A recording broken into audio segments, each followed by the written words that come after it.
Left jab, uppercut, leave you laid out on the floor. Try to duck and roll, hit and miss, now you counting stars. Should've practiced more, should've hit the mask, get out there more. Claim that you're the best. You gotta show me, son. Actions over words, baby boy. Is you real or what? Talking way too much, world come. Back sports, talking way too much, world come. Back sports, talking way too much, world come. Back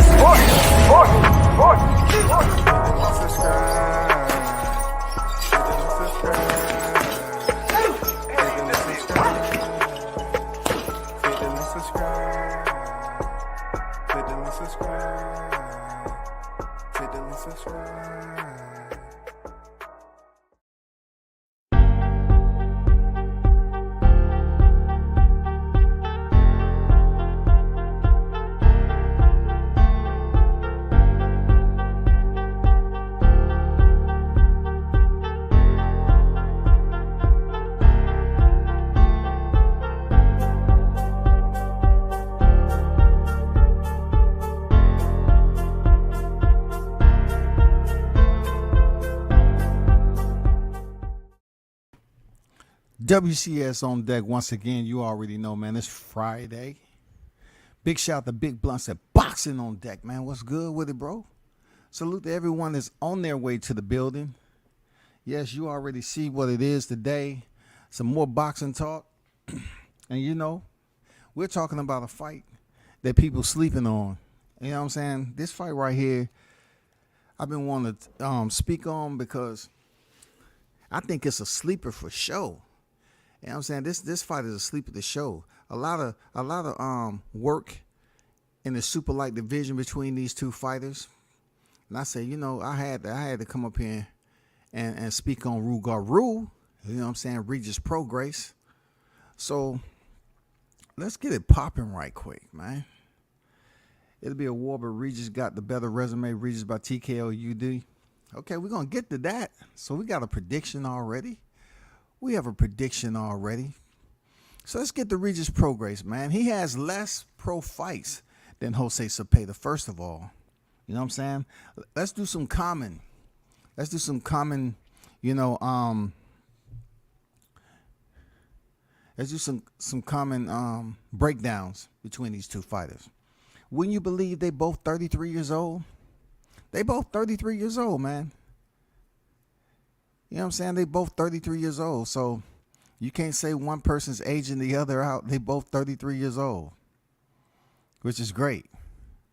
And then, hey, check this out. Again, you know, they both in the super lightweight division. You know what I'm saying? They both in the suit like, duh. You know what I'm saying? I just got to put that out there. They both in the super lightweight division. 33 years old. They both in the super lightweight division. Regis Prograis, 27 victories, 1 defeat, 23 knockouts. Yes, he has less professional experience than Jose Zepeda. Jose Zepeda is sitting at 35 victories, 2 defeats, bro. 27 knockouts. One of those defeats was via KO.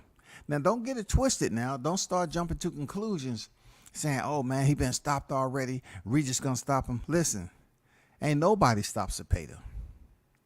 Zepeda dislocated his shoulder, I believe, for in that RTD stoppage against Terry Flanagan. So no one stopped Zepeda, man. You know what I'm saying? This dude is a tough dude, but so is Regis.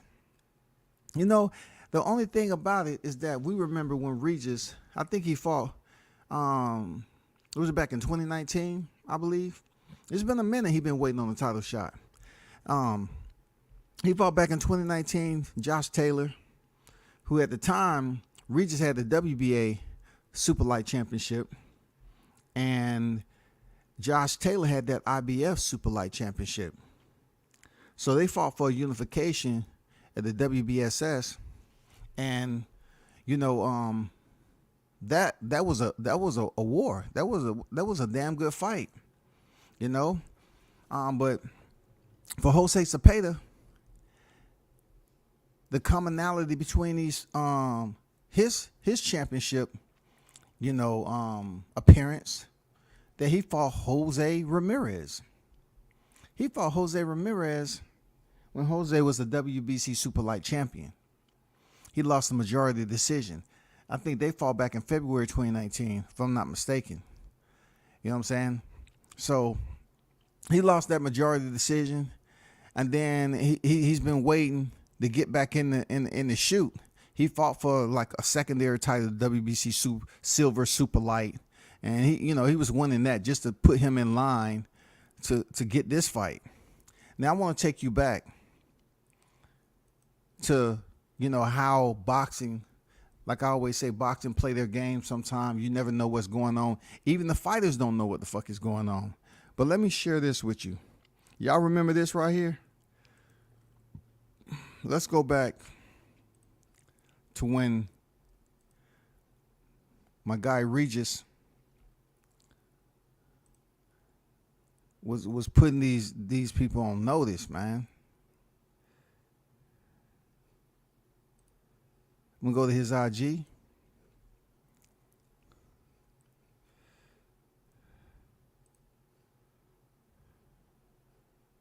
Tell me this, answer me this, right? How is 2 titles vacant? 2 fucking titles vacant, and I'm not fighting for either one of them. That shit don't make sense, bro. I was supposed to fight for the WBA. You saw what they did, right? And now the WBC, they got Ramirez and Jose Zepeda fighting each other for the WBC. And how I'm not even a mix. First off, my last fight was a mandatory. If you know what mandatory means, that means I'm supposed to be next. I'm supposed to be right there next, right? What the fuck is going on, bro? Like, for real, what is going on? How am I even not fighting for either one of them? This shit is insane. Like, this shit not making sense. This shit is insane, bro. I don't even know what to say, bro. Somebody fix this, please. So there you go. Regis was on IG a little ways back, and he pleaded with them. You can hear he said, somebody fix this, please. Somebody fix this, please. He had a valid point. He said, how is Jose Ramirez fighting Jose Zepeda, and he's not fighting anyone? He's not fighting anyone for the vacant title Josh Taylor just came off of. How is that possible? He was the mandatory. He won his mandatory. I'm supposed to be next. Once again, boxing with the hocus pocus shit. I felt bad for Regis Prograis when this shit popped off. He was on IG. I remember watching Regis doing Katrina when they rolled by, and it flooded his house. He was walking through his house, and it was all flooded out and shit, man. That's one of the times where, I remember him. I listened to the tone of his voice. He said, "Man, I'm walking through the house. It's flooded. This, that, and the other." These was another one of those moments where it just seems like he was just playing that. Hey, how can this happen? Then I also thought about him signing with Probellum. And what I found out about that fight, especially when he was down here in Atlanta, was that they was going to promise him a championship fight. They was promising him that he will get a championship title fight again. So when this came about, I was like, damn, what is his promotion saying to him? Who's going to go up here and advocate for Regis to get this fight? And he was already a former world champion, just like Jose Ramirez. He lost his belt before Jose Ramirez lost his belt. You know what I'm saying? He lost his belt to Josh Taylor. So then Jose Ramirez and Josh Taylor fight. Ramirez lose to Josh Taylor. But yet it seemed like he get first dibs to come back in line. That's what it was seeming like to me when all this took place. And he was on IG saying, how am I not fighting for neither belt? And I just finished a mandatory. You know what I'm saying? To become the mandatory. How is that possible? Once again, the hocus pocus shit, right? So if y'all remember, Josh Taylor on the left, Regis Prograis on the right. Both of these guys went in there and went to war. It was for unification of WBSS, the World Boxing Super Series, right? And both of these guys were southpaws. And stylistically, they matched up real nice, man. Like, some people saying Regis won that fight. Some people saying Josh Taylor won the fight. But ultimately, the results came out in favor of Josh Taylor. Now, this is the way they look after the fight. All right? If you're asking yourself, damn, both of their right eyes are fucked up. Well, that's because they both southpaws, dog. You know what I'm saying? They both southpaws. And wouldn't you know, Jose Zepeda is a southpaw too. You know what I'm saying? Jose Zepeda is a southpaw too. And he can bang, dog. Neither him or Regis has never been stopped in their career. Come on. They both southpaws, man. They damn near, like, we already know Regis got the one loss against the champion, Josh Taylor.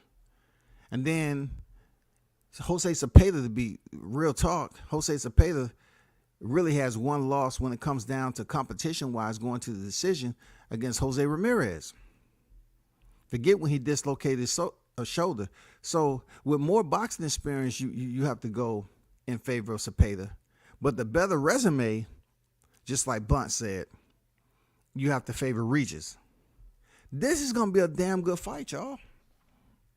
This is going to be a very good fight, man. Rougarou, he always put it out there, man. I had the opportunity to see him fight on several occasions when he was out there in Texas. When he was he came down here on Triller and fought Ivan Redcatch, made him quit.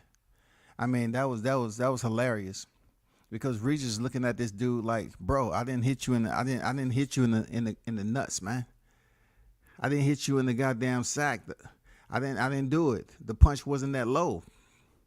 And then, you know, Redcatch was just making it into a damn fiasco. Like I told people when I saw Redcatch at the eatery, he looked like he was just here. He was ready to go. Like he was just here for a check or whatever. And then just so happened, man, they fought. And he ended up quitting, rolling all around the ring. I mean, real talk, man. He was rolling all around the ring like it was some acrobatic show. Him and Chris Algieri damn near look alike. But I don't think Algieri, well, I can't say that. Algieri didn't really have a reason to get funky and fake it like Ivan Redcatch. Redcatch was getting lit up, and he just decided to quit. But for Regis and the outcome, man, salute to him. He got the victory. He got paid very well. I think he got 800. You know, he got 800 fighting down here on Triller, bro. 800K for Ivan Redcatch. And you trying to tell me he didn't leave this city happy? Shit, he left this motherfucker happy now, man. And he made Ivan quit. Seriously. So he come up here against Jose Zepeda. And you already know what it is. You already know what people was talking about with Zepeda. Y'all already remember. Josue Vargas. Man, people was looking for Vargas to get back in there. You know what I'm saying? And a lot of hype with Josue Vargas. And you know, when it came down to it, you got to look at how many losses Josue Vargas had going in this fight. You know, you're talking about a guy who had like a DQ way back in 2016 or something. A loss to the DQ. And he had won ever since then. And in October 2021, he stepped in there with Jose Zepeda. And you already know what it is. When he stepped in there with Josue Vargas, stepped in there with Jose Zepeda, I know him and his team was looking at the war that he had with Ivan Baranchyk. They were saying this dude has a chin, a pretty damn good chin, and he can bang, man. I know they was taking all that shit in consideration, like this dude can straight out fight. So Vargas them had to be taking that in consideration, like this we need to work on, this, and this, and this. Well, it didn't work. You can call it what you want. You can say it's the wrong game plan for Vargas, but Zepeda's that guy. Zepeda's that guy, man. Real talk. Zepeda can throw hands. Jose Zepeda can throw motherfucking hands. Regis Prograis can throw hands. Who's going to be the stronger, more durable fighter is the biggest question of it all. It's not more so who can box better. Who's going to be the stronger, more durable fighter? Because like I tell you before, when it comes down to styles, when it comes to stances, rather, you know what I'm saying, both of these fighters are southpaws. Zepeda's around 5'8", 70, I say 70 and a half inch reach. And then the more shorter opponent in Regis Prograis is 5'8". His reach, Regis don't have long arms, bro. I ain't gonna lie to you. He got some short arms, but he willing to get on the inside. He has a 67 inch reach. 67-inch reach, man. Comparable to Zepeda's 70 and a half inch reach. It's crazy. You know what I'm saying? This is gonna be a sleeper for real. If y'all ain't figured this out, this is gonna be crazy, man. Toby on deck, what's good? Blunt said 27 cab drivers lost both his 12-round fights. Only had two 12-round fights in his pro career. He got knocked down 3-4 times by Ivan before he got knocked him out. Shit, I don't know. OG Regis built different. I never said he wasn't built different, but Jose Zepeda, man, y'all gotta chill with this cab driver. I already told you the format of boxing. It's no freaking lab that's putting out fighters. We can't clone humans with an expedited growth rate to have them ready to fight next year and they was born the year before. We need to always understand what I just said. It's no freaking cloning going on here. So if you have individuals that are deciding to be boxers, some of them for the paycheck and some of them for the legacy, you will always have names that we're not familiar with or we don't consider special. Zepeda can fight, bro. Zepeda can fight. Seriously. When it comes down to it, I know Regis can fight, but Zepeda, you're saying he fought cab drivers. Dog, we can't say Henry Lundy was a cab driver, dog. You know what I'm saying? We can't say Henry Lundy a cab driver. And I know you're talking about 27 knockouts with cab drivers. Ivan Baranchyk, man. Tough dude, man. Jose Pedraza. You calling him a cab driver? He won the decision with Jose Pedraza and won. The same Jose Pedraza is about to step in there with Teofimo Lopez, bro. You know what I'm saying? You know the Jose Pedraza's been in there with some of everybody. Now, you get to him losing championship fights. We've been there, done that, man. We've seen fighters who somewhat lose the big ones. Danny Garcia, Sean Porter, you know what I'm saying? Who lose to the big ones. But peep this out, though. The man only has how many losses? Two losses, bro. If he was fighting all these cab drivers, man, you know what I'm saying? Boxing would be different. You know what I'm saying? When it come down to it, boxing would be absolutely different. They would have to have a lab that's producing these fighters not to be cab drivers. We want the killers of the killers. And then it would be a disadvantage to the boxers who wasn't produced in the lab. You know why? Because they'll be getting their ass kicked by the boxers who was produced in the lab. They say, oh man, that's an unfair advantage. I fought a hybrid. You know, they went in there and put this boxer and the other boxer and that and boxer all together in one fight. I was behind enemy lines, man. I was in a no-win situation.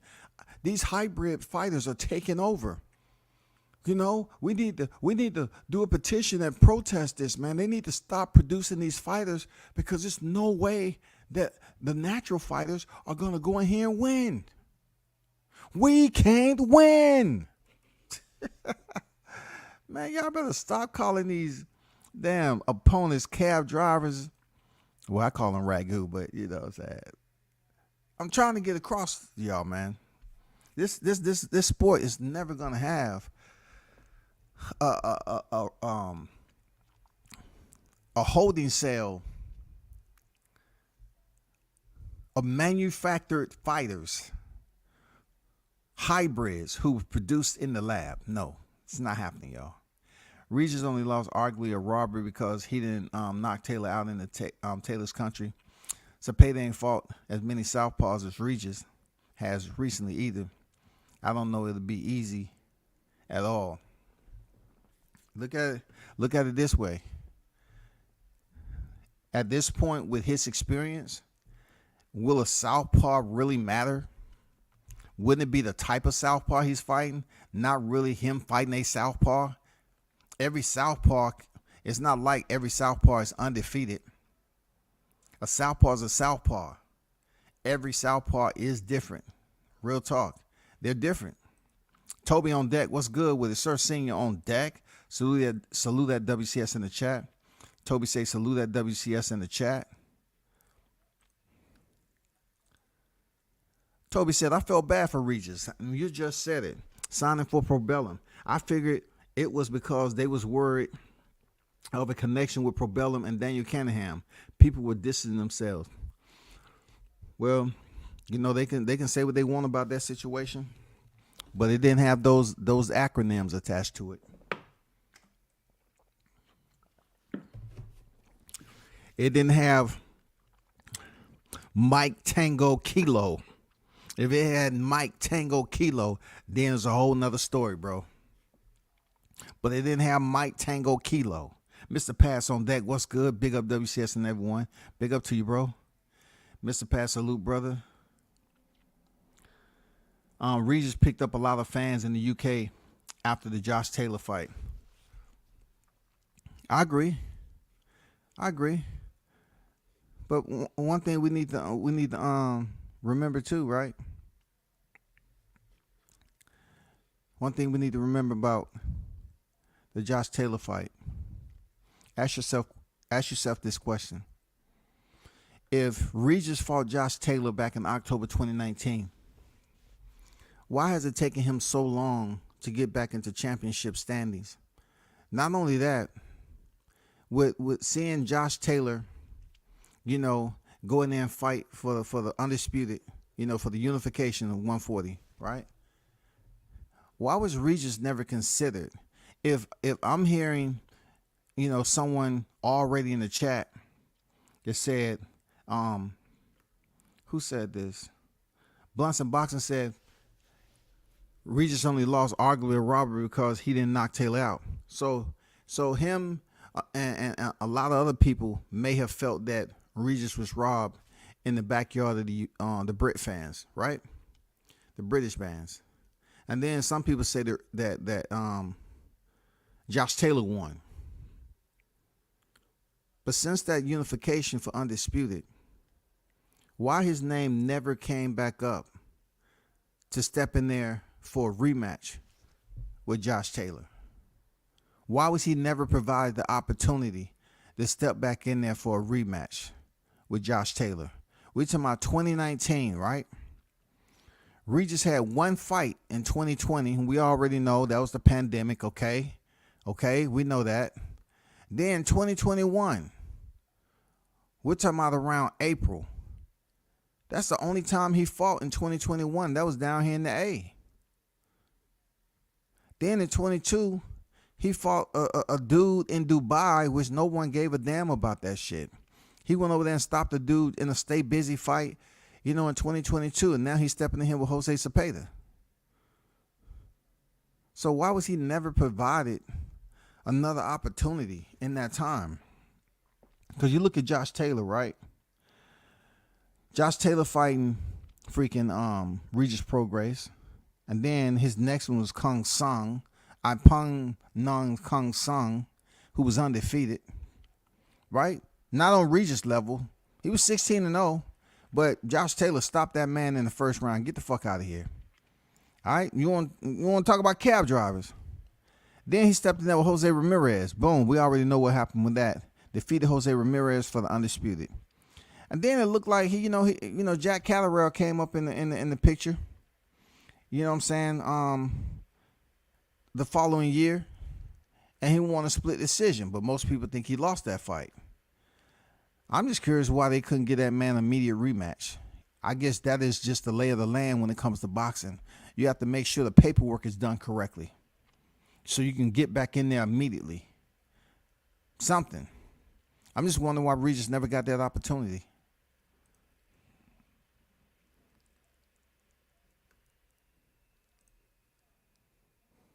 But some good points are made, man. Good points. Vargas as had a lot of no knockouts. His only chance was to outbox Zepeda. It's Vargas had a lot of hype. It's his family. In boxing, he had a lot of hype. Real talk. Good dude. I don't have nothing bad to say about Vargas. When I talk to him in person, good dude. Real talk. Cool cat.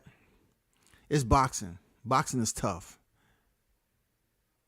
The terrain of boxing can be treacherous. I'm not gonna lie to you. The terrain, we're seeing it play out all the time. The terrain of boxing can be treacherous, yo. It's hard to navigate through these boxing streets sometimes. You know what I'm saying? You can do anything.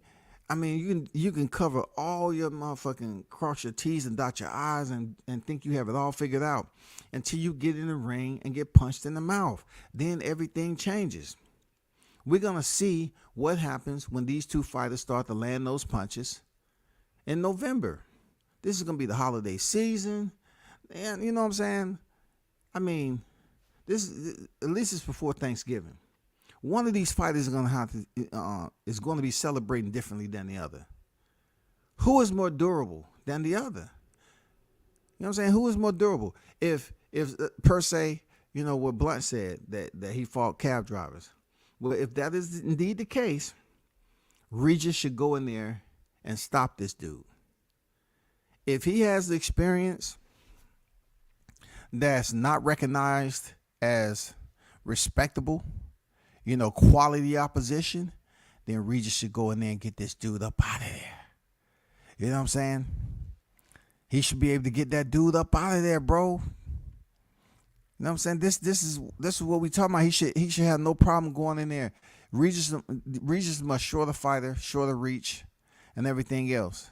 But it is a common thing going on here with Zepeda. Not as much as Canelo Alvarez, but Jose Zepeda does have his share of fights in Mexico. But I cannot put him in the same group as Canelo Alvarez because Canelo was pretty much, or Devin Haney per se too. They wasn't straight. He did have a break in there. I think Zepeda had like his first 4 or 5 fights or something in Mexico and then switched it up. Came to the U.S., and then had a couple of fights, went back over to Mexico for a spurt. So he's been switching it up in his career. So I can see what somebody can say, well, they was tomato cans, cab drivers, and all that. I get it, bro. He said, no, we talking about the first 20 dudes in them 4-round and 8-round fights. I ain't talking about the most recent dudes. I understand when people say 27, of course I have to go from the inception when they start boxing. I have to start from the beginning because that's where most of the criticism lies, man. That's where the critique begins. Of course. But also it can trickle up. So let's just say we take fighters that he's beat. Like he went to war with Baranchik. And then we went on to see Baranchik get stopped by Montana Love. So therefore, are you going to give Baranchik credit for his war with Jose Zepeda? Or are you going to say, well, they was in a damn good fight. People was talking about potential fight of the year. But man, when I see him in there with Montana Love, man, he wasn't all I thought he was, man. I can understand the back and forth. He earned a knockdown with Zepeda back and forth, and then he ended up being stopped. But I mean, people are always going to do that. They're going to always try to either build up a fighter off the name of another fighter, or they're going to tear it down. If that fighter they fought is still winning, they're going to be like, well, he gave so-and-so a real good fight. But then up the line, he went in there, he didn't look so good when he stepped in there with Love. So he was a bum anyway. It really don't supposed to go down like that. Real talk. It really don't supposed to happen like that. And once again, we have to understand the format of boxing.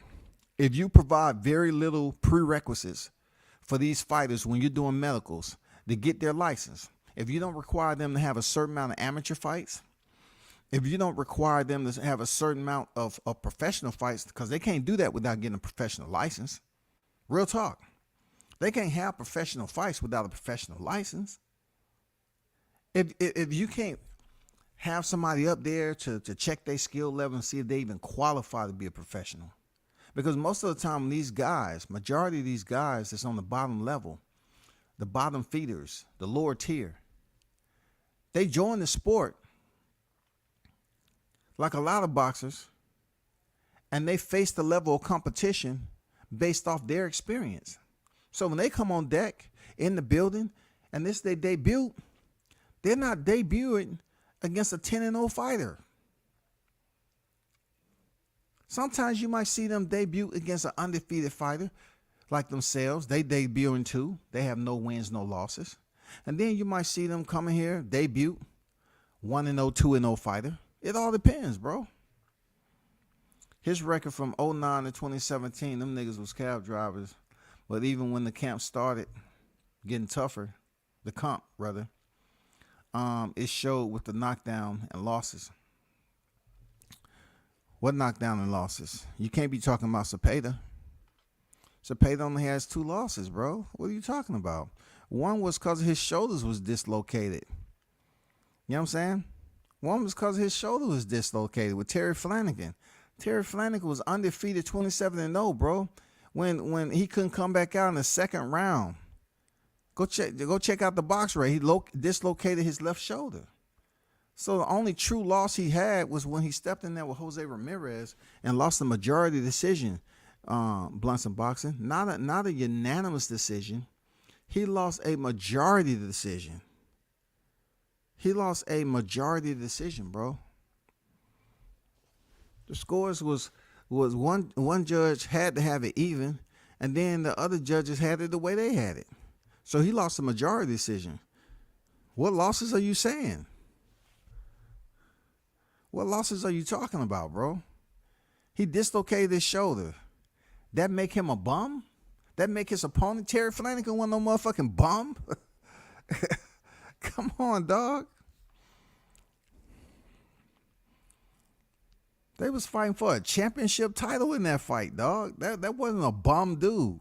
They was fighting for the WBO championship in that fight. King Mix, what's good, bro? We know there would be never be clone fighters, but we can't sleep giving these niggas hype for knocking them fluff dudes in the beginning of their careers. Them dudes are 5'23" now. No, we can give them credit. I give them credit. You know, I just look at it on a different level of respect from being on the amateur level and being on the lower tier level all the way up. You know what I'm saying? I know the format of boxing. I've seen guys. I've seen guys when they was 0-0 and who they fought and built up their record to at least 15 professional fights, the wins and the losses. I done seen it play out right in front of me. I done seen some of these guys go in there and just like you see these guys go in there and fight, and these 4-rounders, they do a little bit more 4-rounders than most because they have made the determination they're there for a check. You know what I'm saying? So they'll go in there and move around for 4 rounds. Don't get knocked out. Don't do shit. They just move around. That's it. Right? The format is not going to change anytime soon. You're going to have dudes getting off the couch, going in there, banging it out, either for check or legacy. The ones that's taking it serious, they're going to have the same type of competition, most of them. And then somebody in their camp, their people, their coaches, it's time for you to take a step-up fight. They go from 4-rounders to 6-rounders. It's according to what their amateur pedigree is. You know what I'm saying? We're just giving the benefit of the doubt. These guys' amateur pedigree. But to call these guys bums, from what I see going on from the lower tier, medium, up to the highest, I know the conversation is easy. I know it's easy to flick it off the tongue and say bums, but not for me, bro.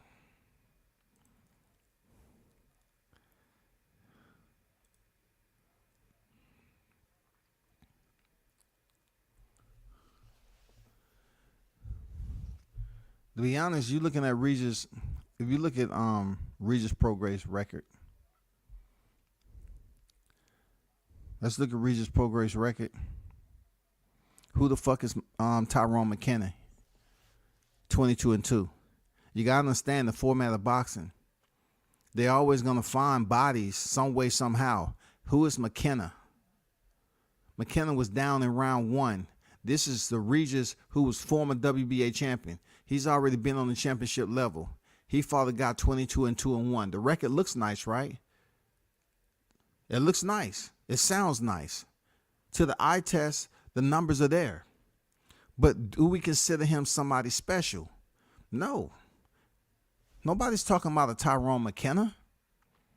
You know, Ivan Redkach, he's been around. You know what I'm saying? He's been around. He's taking his bumps and bruises and losses. But people, you know, we don't see him on noodle legs in there getting wobbled by Gervonta Davis. You know, in sparring.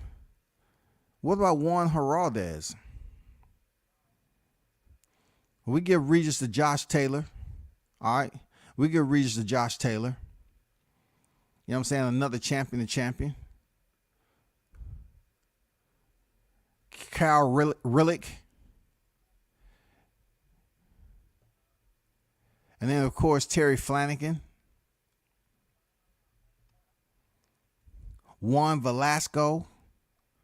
He was 20-0. Both of them fighters, all they doing, they was banging it out, but he stopped them in the 8th round. Once again, Julius Ndongo. Regis Prograis stopped Julius Ndongo in the 2nd round. A lot of people turn around. I know you can't say he was, oh my God, he was a bum. No, just because Terrence Crawford stopped him in 3, Regis Prograis stopped him in 2, Terrence Crawford stopped him in 3. When he fought Terrence Crawford, he was undefeated. So when he fight Regis Prograis, he's nothing. The man only had 1 loss going in there with Regis, former unified champion. People call Julius Ndongo a bum. That's not true, bro. Joel, I mean, hey, Regis has some names on his resume that nobody's calling for. Nobody's calling for these dudes. He has some names on his resume nobody is looking for. We know we know the Josh Taylor. Like we said, we got a common opponent, you know, the Terry Flanagans, Julius Ndongos. The familiar names is gonna pique the interest of the fight fans. The Ivan Redkach. Now he get Jose Zepeda. Really, both of these dudes have 1 losses, bro. 1 loss to their resume. Really, because of dislocated shoulder. Man, come on, man. What was he supposed to do?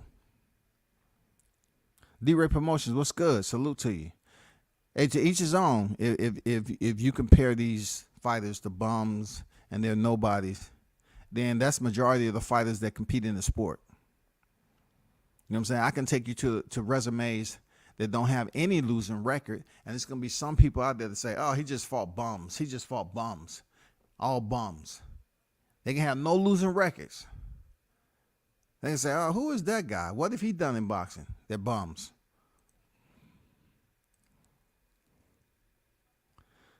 I agree, Mitch. What's going on, Mitch, with it? I agree. Cepeda's an okay fighter. He's been in there in a war.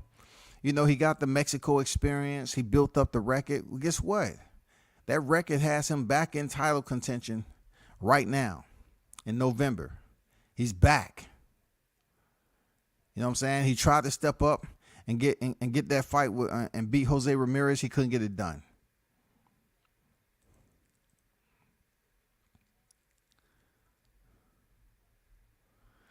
Like Regis has a resume of killers on there. Let's stop the madness. You act like Regis Prograis have a list of killers. He do not. He do not. He don't have a list of killers on his resume, bro. Every time somebody mention Regis Prograis, they mention who? Josh Taylor. They ain't mention the guy who he beat for the title, or who he fought for the title, rather. They're mentioning the guy who took his title. You know what I'm saying? They're basically gonna look at this guy right here, this fight right here. That's who they looking for. Each time they talk, they always want to talk. They're not talking about Ivan Redcash. They're talking about Josh Taylor. Real talk, bro.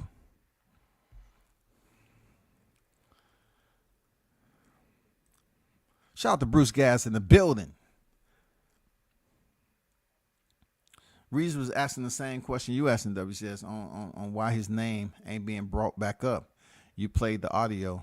We're going to call it Hocus Pocus. No, he's saying why he's not getting a title shot.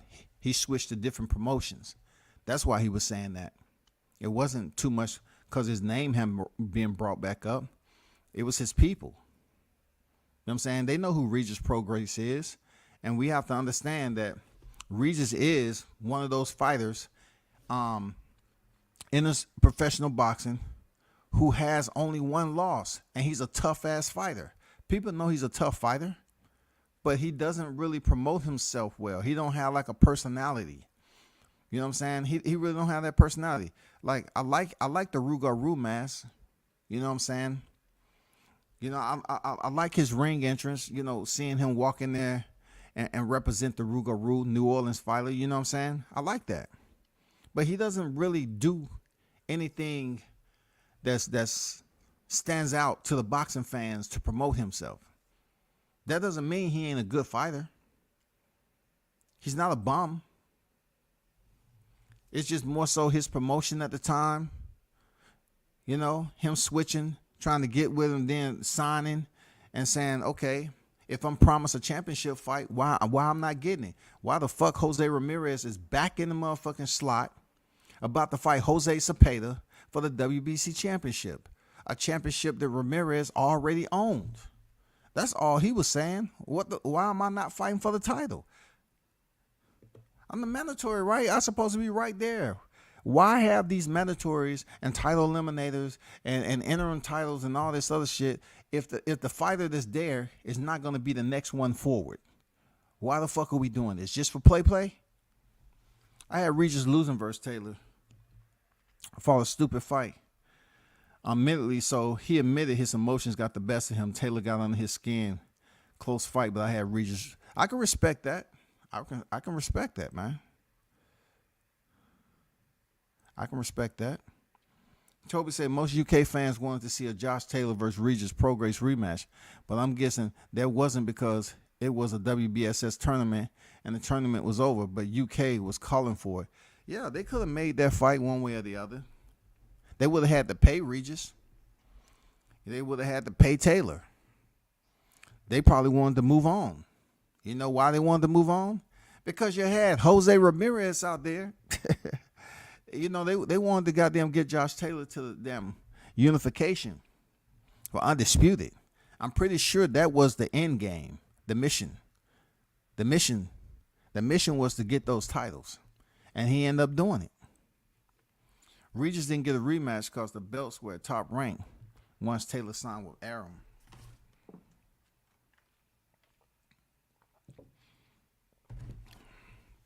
They could have made that fight. They could have made that fight. They definitely could have made that fight. No doubt about it. They could have made that fight. We talking about across the street. It's fighters that's been out there, bro. It's fighters that's been out there. We're finding that a fighter doesn't have to be signed with. I mean, signed with the promotion takes away a lot of the legwork that has to go into it. But when you look at the whole situation, they could have made that fight if the fans wanted it. You know what I'm saying? They could have made the fight happen. You know what I'm saying? Outside of the WBSS, they could have made the motherfucking fight happen if it was something the fans wanted to see.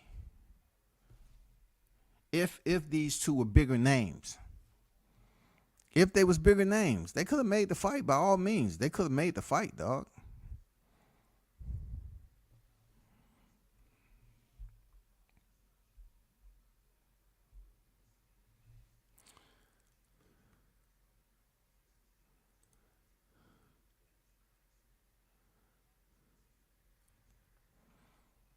TKO or UD.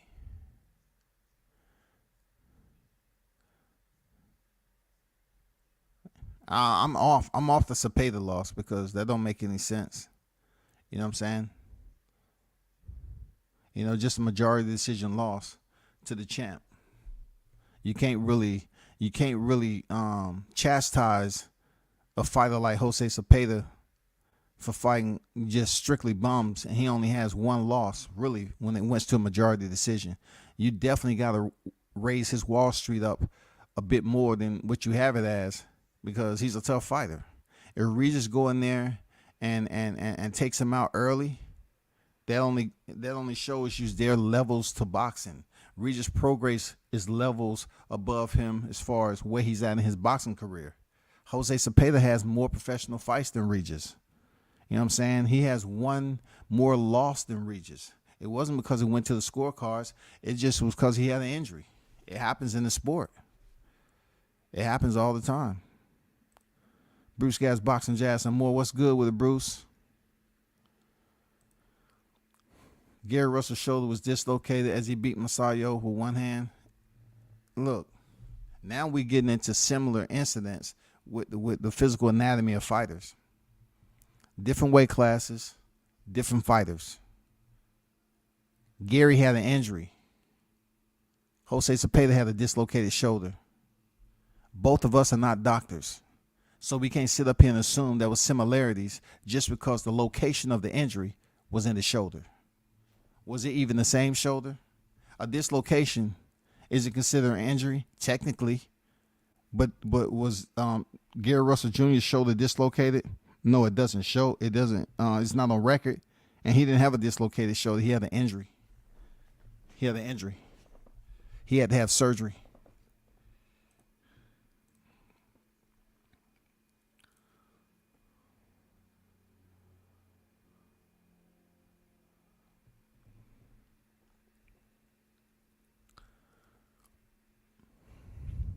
So look at the amount of time you putting on the clock.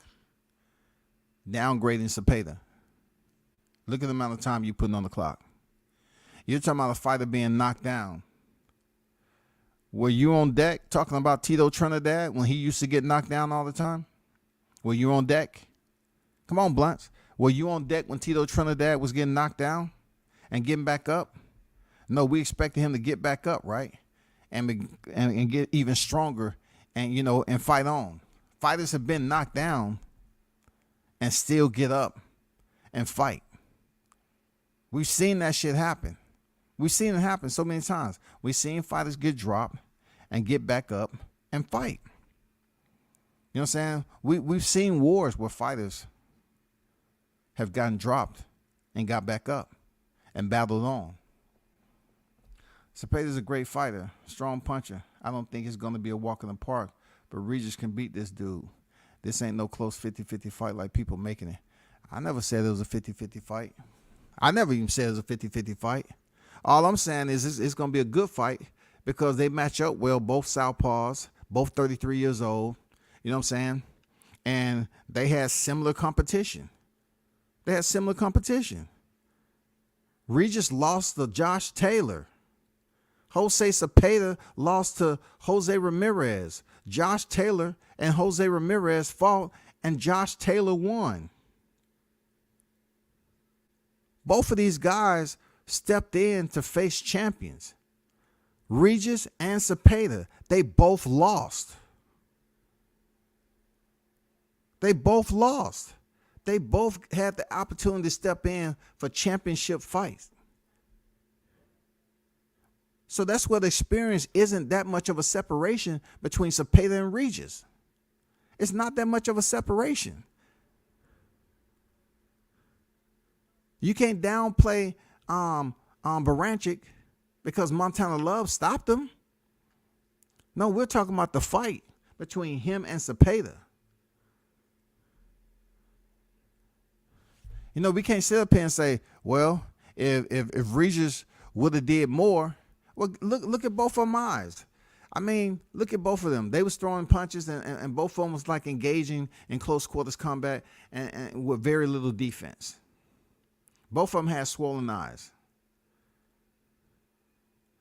So what Josh Taylor's been able to do post Regis fight separates him from Regis because not only was he champion, but he became undisputed in the 4-belt era, which separates him from Regis.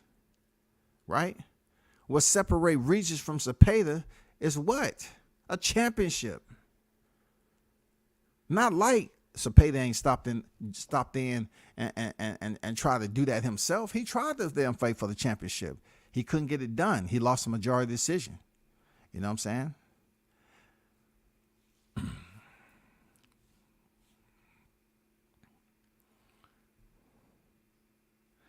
We can't say he killed them all. We can't say that. We can't say he killed them all. Because he didn't kill them all. He has 23 knockouts. He has 23 knockouts, man. You know what I'm saying? He's went to decision with some of these guys, and he's knocked out a lot of these guys on his resume. But the guys that you saying he stopped, are they going to get enough respect as being quality of opposition? Because you kind of contradicting, you kind of crashing right here. You know, if you're talking about Jose Zepeda and the quality opposition he fought, so we got to look at the quality opposition on Regis Prograis on who he knocked out. Was these guys considered world beaters? Did they consider the top, 30 fighters that have the toughest chins in boxing? You know what I'm saying? And then if they did, if they was thrown in that group of having the toughest chins in boxing, who are we basing that off of? What were their competition? Who were they? Were they heavy hitters too? I would say not. So all these guys that Regis is knocking out, were they world hitters? Well, do we consider them at the top of the echelon? Do we consider them some of the hardest hitter in the sport or that division at the time? So we really can't take the knockouts. We can't take the knockouts. We just can't say, hey, he was knocking people out and that's what it is. You know what I'm saying? All them guys he was knocking out was hitters. But yet Jose Zepeda, he fight 27 cab drivers. But Regis, his whole entire resume is respectable. No, that's not the case, bro. That's contradicting. Because we know that's not the case. Regis Prograis' resume is not the case, bro. We have to keep this shit straight down the middle, man. You're going to slice the pie, make sure the shit is even slices. Don't give a little piece here and a huge piece over here, dog. No, you can't do that, man. I also believe Regis and Taylor could have been made by Top Rank. Absolutely. Absolutely it could have. But why when Ramirez is already right there? There you go. And what kind of fight is that, though? It's for undisputed, right? Come on. I'm just saying. Why not after the undisputed? He didn't fight Jose Ramirez after he beat Ramirez. You know what I'm saying? He didn't fight Jose Ramirez. It would have been a small window, though. It would have been a small window. Bro, why are you saying you're just talking shit to... Bro, I don't know why people pretend to take characters as if they can figure out emotions of the speaker. If you're talking boxing, it's boxing. You know, that's up to you if you want to try to fire off questions. You know what I'm saying? That's up to you. It's up to the listener to respond and how they respond. But you can't sit up here and tell me something that I feel some type of way about. As long as I've been covering boxing, then I'm just going to sit up here and say, well, it's just 27 cab drivers because you say so. Well, I can turn around and say Regis has 27. I can say his resume consists of a quantity of cab drivers. I can't say 27 because we know Josh Taylor's not a cab driver. You know what I'm saying? And at the time, depending on who it was, Terry Flanagan, those guys who was coming up, because you have to look at it. Flanagan in his entire career up to this point, and we're talking about a dude who haven't been boxing in several years. He ended his career with 2 losses. So you can't say that, oh, well, he's a freaking cab driver because not too many people talk about him. We can't go and say Julius Ndongo, well, he's a cab driver. Why is he a cab driver? Because Terrence Crawford, they say that's one of the most worst undisputed fights ever, this, that, and the other. You can't call him a cab driver. He won his titles. He earned his titles. He came into that fight with Crawford as a unified champion. Just because Regis Prograis stopped him in 1 round less than Crawford doesn't mean Ndongo is a bum. Not at all. It doesn't legitimize, it doesn't make it official that he's a bum. You know what I'm saying? I mean, a lot of these fighters, if they're not popular fighters, people are gonna say they ain't nobody. Who is they fought? They fought a whole lot of names that we're not familiar with. Well, they all cab drivers. That's not the case, bro. That's not the case at all. Man, you know how many black, Hispanic, European fighters? I mean, come on, man. You know how many fighters is on their resume that we don't know? It's even people that sit up here and call Julio Cesar Chavez Sr. Say he fought a whole lot of cab drivers. Or it don't matter how many fights he amassed and remained undefeated. It don't matter if he went 80-0. It don't matter. They was all bums at the end of the day. Majority of them guys was all bums. This, that, and the other. That's what they're going to say because they don't have no familiarity with him.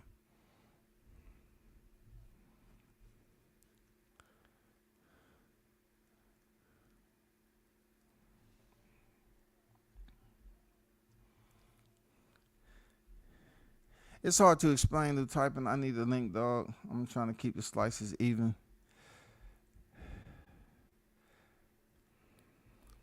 Again, when I'm saying I'm talking my shit, I mean expressing what I'm thinking to you.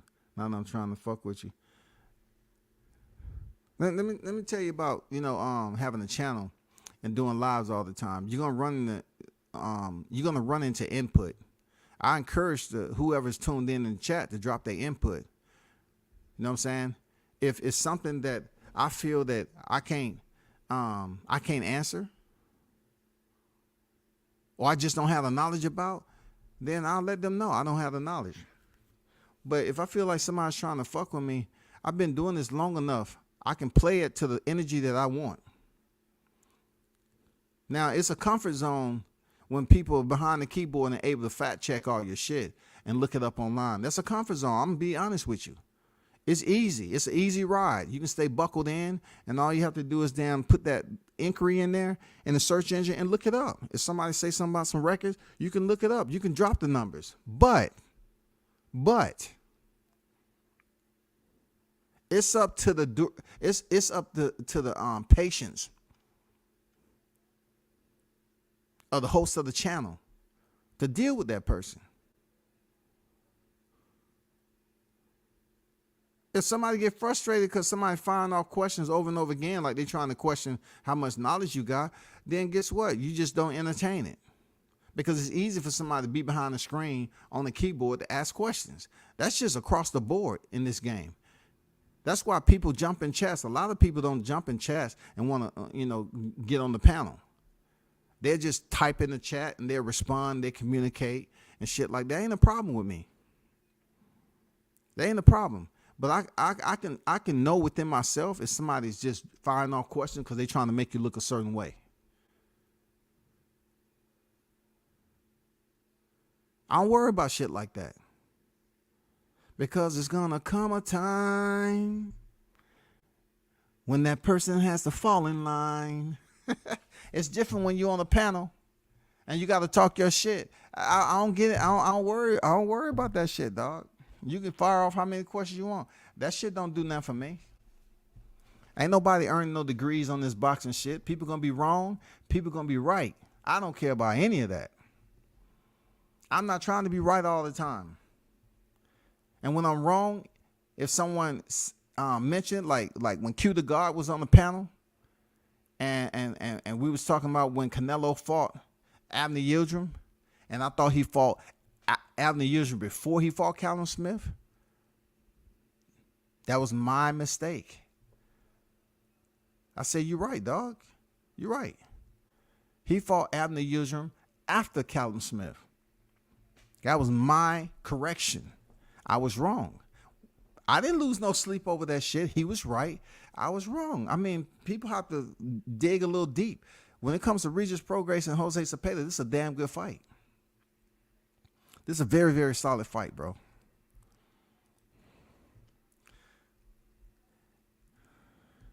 Muhammad Ali probably got fighters we don't know about.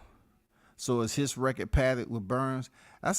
Hey, bums. That's what I'm saying. Like, so many fighters have touched the canvas, bro.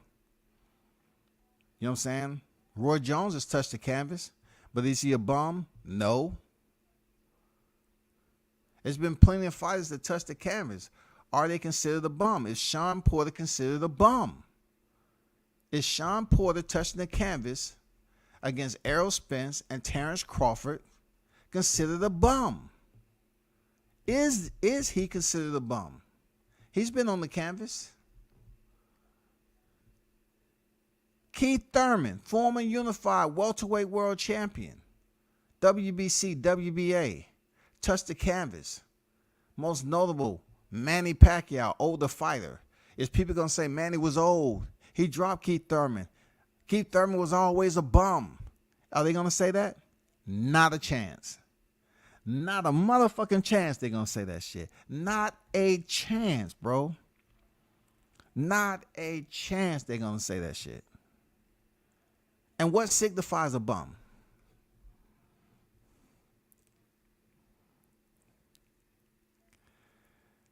That's all good, bro.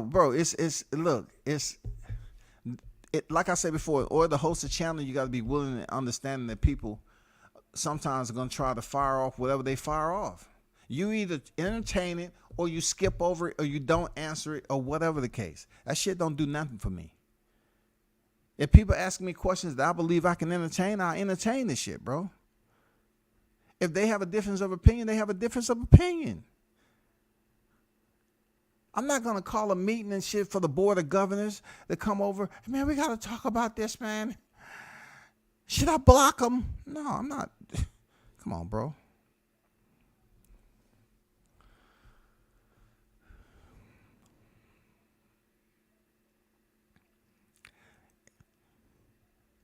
Bro, I don't know where you at with it this morning, the blunts and boxing, but I don't know why you keep on saying fucking with me. You saying fucking with me because I haven't said you was fucking with me. You keep mentioning that. So if you was firing off questions about what you think, that's the opinions and questions that you had. I never said you was fucking with me. My threshold is way more than the questions that you was firing off about opinions and what you think about a certain fighter. I'm not going to go heavy and advocate for a fighter that's stepping in the ring with a fighter that, you know what I'm saying, Regis Prograis. I mean, I rock with Regis, cool dude, but why should I go ham? You know what I'm saying? Like, I was really throwing this thumbnail up here to big up the fight. I'm glad these two are fighting because Jose Zepeda is coming off stopping Vargas, Josue Vargas. Josue Vargas wasn't considered a bum. Josue Vargas had a step-up fight, and he was stopped in the first round. But yet, I'm putting a thumbnail up there because Regis and Jose Zepeda is a good matchup. They're both the same age, they both southpaws, and they both been in there with champions. One has been a champion, and one has contended for a championship. So for you to divert the attention to bums, it makes no sense to me. It makes so much. It's so irrelevant to the task at hand and what I'm trying to do. I'm not even putting even 40% effort into really trying to increase my temperature. You know what I'm saying? They're trying to explain and debate about whether Jose Zepeda resume consists majority of bums. The man was in a war with Baranchik. The man has Jose Ramirez on his shit.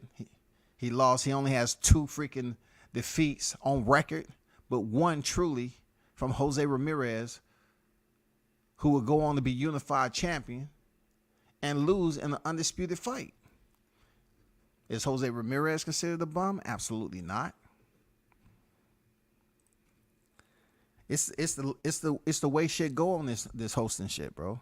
I don't go on panels. I just stay in the chat, but I always try to add to to any show I'm listening to. Absolutely. I'm like that. You know, most of the time. I've been on the panels, man.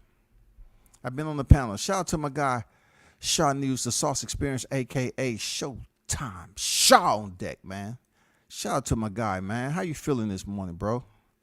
You know what I'm saying? What's good? Zepeda is solid and more than worthy of another title shot. Neither him or Regis are nothing special to me. However, assuming both fighters show up really at their best, I'll take Regis for the win. I agree with most of that. You know, I think Regis is a good fighter. I like Regis a good fighter. I would rather him have did more at 33 years old. You know, like he really didn't want to, like we really wasn't provided the opportunity to see him face Maurice Hooker. All right. You know, that they was trying to have that fight, you know, at one point in time. Then it fell out, and Hooker wanted to have that fight. It fell out of catchweight, something like that. And then Hooker wanted to have the fight, I believe, at welterweight. And Regis said, hell no. So my only gripe with that is Regis is 33 years old, and he's pretty much content with just staying at 140 because he understands he's a small dude, short arm reach. He understands everything. So Regis, in a sense, is pretty much probably going to be at 140 for a minute. He's not going to get any taller. You know what I'm saying? He's short. He can get stockier, but what is that saying? That says nothing. He's already earned world championship status. Hey, but I hear you. Appreciate that, Toby.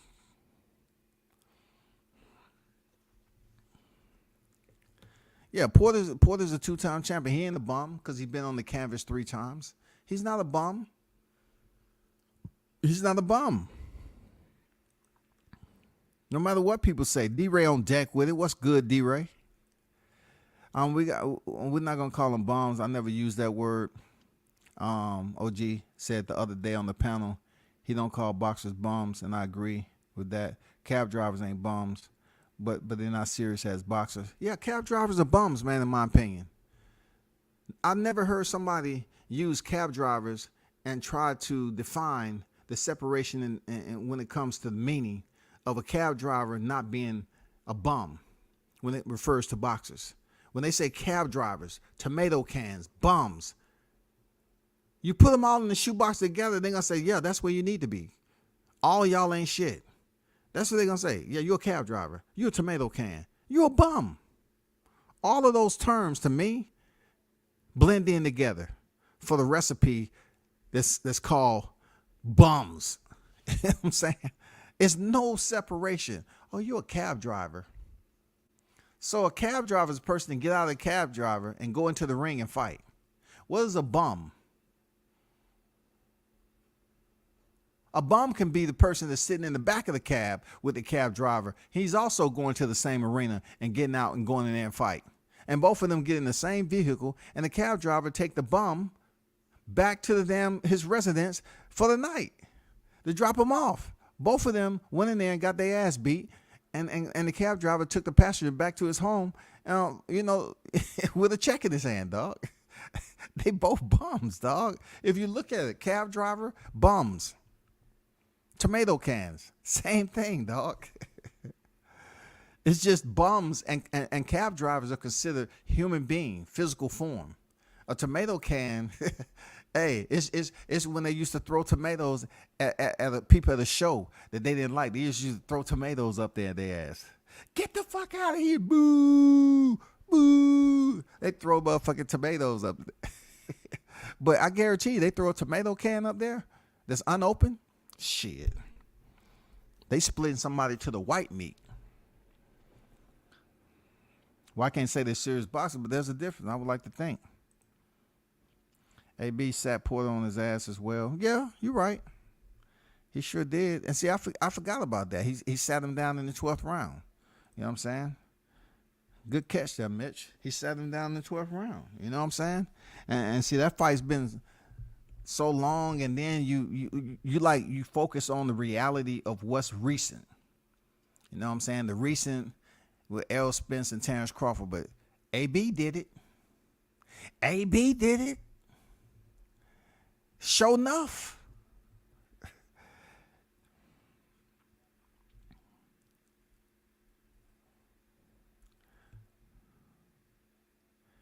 He said, I'm not thinking about bombs. I'm just trying to say why I think Regis is going to win this fight between two fighters who are much alike. Look, you're not equally. Look, the reason why I put the thumbnail up there for this particular fight was because the fight matches up well. If you're saying 27 cab drivers, bums, tomato cans, there's no separation on the quality. There's no boosting that up. You know what I'm saying? Bill was upset when I was up there, breaking down Devin Haney's record, with Zahir Abdullayev and Alfredo Santiago, and saying he ain't fought nobody, even at that time, Yorkis Gamboa. But the Yorkis Gamboa wasn't a bum status. It was more so a performance evaluation. That's all. But if you look at how young he started off fighting, and he was in Mexico and all that, people are going to call them bums. People are going to say that about a lot of fighters if they went over to Mexico. Canelo Alvarez, his record early on, he has a lot of fighters on there that people consider bums. Seriously. So I was putting a thumbnail up there to big the fight up, Ruga Ru and Jose Zepeda. But you said 27 cab drivers. Hey, Showtime, you need to try to see can you hit Regis back up so we can come back on the show so I can ask him, so we can talk to him about this fight coming up, man.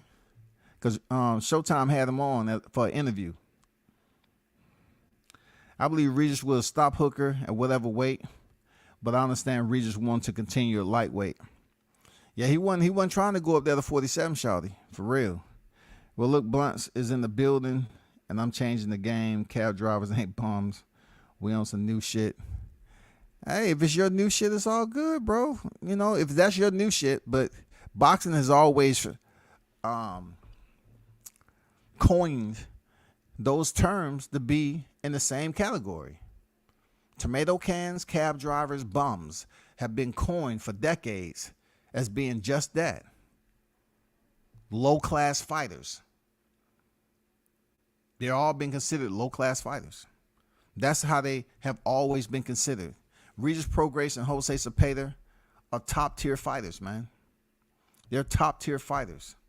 When Jose Zepeda stopped Vargas in round 1, no one was saying that Vargas is a bum. He never should have been in there. No, he was in there for a reason. People was like, okay, this is going to be a good fight. This is going to be a good fight, man. It's time. Jose trying to step up. Let's see how it plays out. And he destroyed him. Now he's about to step in there with a real one that has the experience, has the championship pedigree, and Cepeda's going to have to show and prove, man. It has nothing to do with Baranchik being stopped by Montana Love. No, it don't have shit to do with that. It don't have nothing to do with him and Baranchik knocking each other down. That's the style fight they chose to engage in. Regis Prograis is not Baranchik. Let's get that understood. Regis Prograis is not Baranchik. But he does have a tendency to stay in there and trade. He does have those tendencies. Real talk.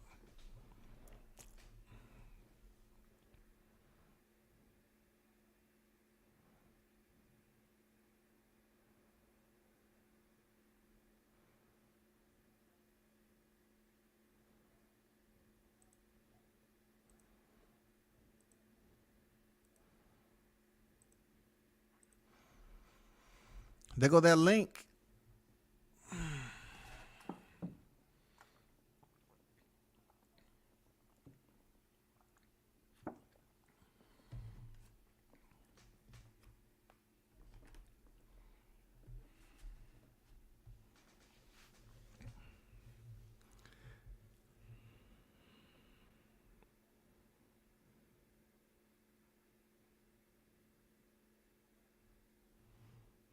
What you mean, Mr. Pats?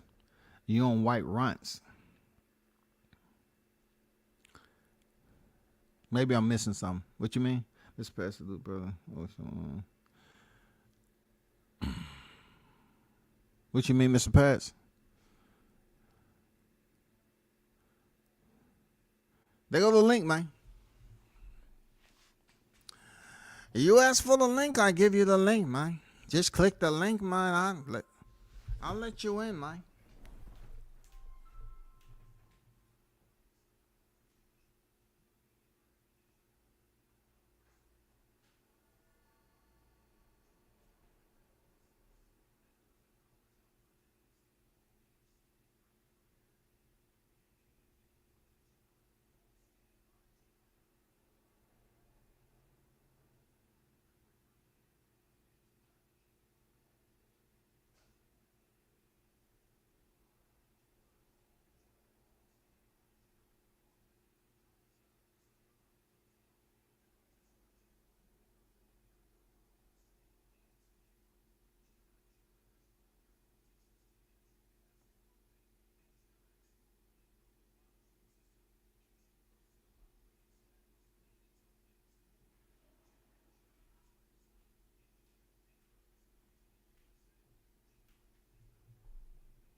He had to do his research before he clicked the link.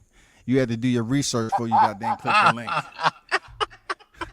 Goddamn, it take a mere 2 seconds to click the link. Dog. And he gonna sit up here and do his research before he click the link. Go ahead, bro. I already know how the game works. Go ahead, man. Man, OG, I ain't doing no damn research, dog. I'm Yeah, out for here real, working, man. man. I had to call the customer. I hit that link so damn quick. I said, man, my dispatch is gonna get on my ass if I don't call this customer. So I called him real quick. But nah, OG, man. First, man, let me just say, man, because I heard, I feel like I can sense a little irritation, agitation, frustration in your voice. No, you ain't man. sensing that shit with me, man. Come on, bro. You want that? You want me Hell, to man, have hell, that nah, energy? hell, man, Look, when I hear people ask questions over and over again, they can have an ulterior motive for it to see how much knowledge you have, or they can be fucking with you. Let's just say you was fucking with me and you just trying to fire Never off that. and fire Never off. that. Nah. No, I'm just saying. Let's Right. just say you was doing that. I have the option on whether I want to entertain it or not, man. It's not serious enough unless you on the panel. Yeah. I agree, because you know what I'm saying. And it's not the first time you've been doing that. You did it a couple other times. It's not bothering me. Well, Only thing I'm trying to find out is are you trying to find out some boxing knowledge, or are you trying to see how That's much always- knowledge I have? first of all, nah. I already know you got a what's the word? Insurmountable amount of knowledge. It's an amount of knowledge I could never fuck with. First of all, you know what I'm saying. So I already know what you sitting on a ton of info.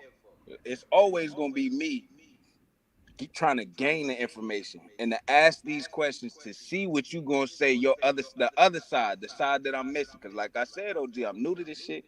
All these fights these niggas talking about, I had to go back and watch all of them. I had to go back. You was there during the time it was happening. I had to go back. Not even the media part. I just had to go back and watch the fights. So then I go back and watch the fights, and then I look at what I'm looking on the box rack, and then I'm seeing what I'm seeing. I'm not trying to say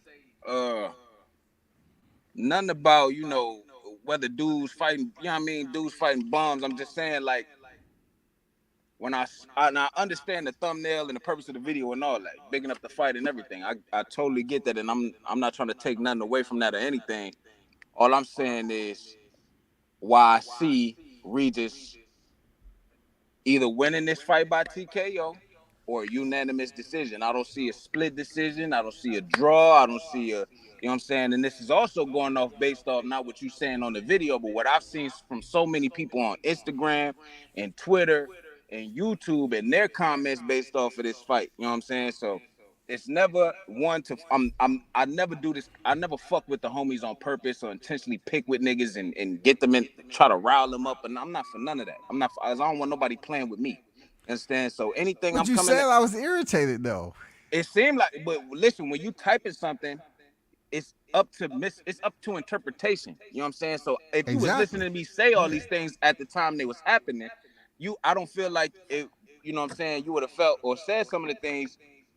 You know what I'm saying? I can't say what you would have did, but all I'm saying is it would have been different had we been having this dialect vocally versus you having to read and interpret what I was writing. You know what I'm saying? That's all But I'm that's saying. what you do when you host a channel, though. Like I wasn't Absolutely. irritated. You know, if you are saying something I disagree with, I'm only going to respond with the type of energy for which I'm disagreeing about. That's all. Like me and Mitch has been in situations and dialogues before. You know, he say what he say, I say what I say. It's been plenty of times, man.